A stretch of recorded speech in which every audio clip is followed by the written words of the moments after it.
Hi guys! So ayun, for today's video is tuturuan ko kayo paano magpakota dito sa Bigo Live App. Kasi ang dami ditong nagtatanong dito sa comment section ko sa mga social media ko, okay?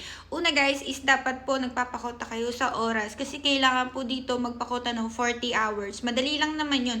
Mag-live ka araw-araw ng 3 hours. Kasi yung 3 hours na yun guys, kahit mag 5 hours ka, 3 hours lang po yung nare-record per day sa live data, okay? Number 2, dapat kota ka sa beans. Dapat dapat magpapakota ka, mayroon kasi ditong 6K beans, 12K beans, 12,000 ha, 18,000 beans, 25,000 beans, and makikita nyo yun dito sa video na i-comment ko yung i-comment ko yung salary table na tinatawag dito o quota table, okay? Dapat quota ka rin sa beans, okay? Dapat mag-live ka ng mag-live para marami kang beans, para kumota ka sa beans. And next naman is days.